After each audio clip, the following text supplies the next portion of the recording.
എനിക്ക് മരണത്തെ ഭയമില്ല. എൻ്റെ ജീവിതകാലം മുഴുവനും ഞാൻ എപ്പോഴും ആഗ്രഹിച്ച ഒരാളോടൊപ്പമായിരിക്കാൻ പോകുകയാണെങ്കിൽ ഞാൻ എന്തിനെ മരണത്തെ ഭയപ്പെടണമെന്ന സിസ്റ്റർ ക്ലെയർ ക്രോക്കറ്റിന്റെ വാക്കുകൾ വെളിപ്പെടുത്തി സിസ്റ്റർ ബിയാട്രിസ്. ഇക്വഡോറിലുണ്ടായ ശക്തമായ ഭൂകമ്പത്തിൽ മരണമടഞ്ഞ സിസ്റ്റർ ക്ലെയർ ക്രോക്കറ്റ് തന്റെ മരണത്തിന് തൊട്ടുമുൻപാണ് സഹസന്യാസിനിമാരോട് ഇക്കാര്യങ്ങൾ പറഞ്ഞത്.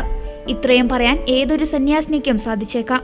എന്നാൽ ഹോളിവുഡിൽ തിളങ്ങി നിന്ന താരം സന്യാസ ജീവിതം തെരഞ്ഞെടുത്തപ്പോൾ അത് വളരെയധികം പ്രത്യേകതയുള്ളതായിരുന്നു. അതുകൊണ്ട് തന്നെ അവരുടെ ഈ വാക്കുകൾ നൽകുന്ന സാക്ഷ്യം വളരെ വലുതാണെന്ന് സിസ്റ്റർ ബിയാട്രിസ് പറഞ്ഞു. വാഴ്ത്തപ്പെട്ടവളായി പ്രഖ്യാപിക്കാനൊരുങ്ങുന്ന സിസ്റ്റർ ക്ലെയർ ക്രോക്കറ്റിനെ കാണാനുള്ള അവസരം സിസ്റ്റർ ബിയാട്രിസ് ലിയോനോയ്ക്ക് ലഭിച്ചു. ഒറ്റരാത്രി കൊണ്ടായിരുന്നു ജീവിതത്തെ മാറ്റിമറിച്ച ദൈവസ്നേഹത്തെ പ്രതിഫലിപ്പിക്കുന്ന സിസ്റ്റർ ക്ലെയറിന്റെ തീരുമാനം. ഒരു സിനിമാ താരം സന്യാസിനിയാകാൻ ആഗ്രഹിക്കുന്നുവെന്ന് ഞങ്ങളോട് പറഞ്ഞപ്പോൾ ഞങ്ങൾക്കത് വിശ്വസിക്കാൻ കഴിഞ്ഞില്ലെന്നും എന്തൊരു പെൺകുട്ടിയാണിതെന്ന് ചിന്തിക്കുകയും ചെയ്തതായി സിസ്റ്റർ ബിയാട്രിസ് പറഞ്ഞു. സിസ്റ്റർ ക്ലെയർ ആദ്യമായി മഠത്തിൽ വന്നപ്പോൾ അവരുടെ മാനേജറും കൂടെയുണ്ടായിരുന്നു. അദ്ദേഹം അവളെ തിരികെ കൊണ്ടുപോകാൻ ശ്രമിച്ചിരുന്നു. കാരണം ഇതിനോടകം തന്നെ പൂർത്തീകരിക്കേണ്ടതായ നിരവധി കരാറുകൾ അവൾ ഒപ്പിട്ടിരുന്നു.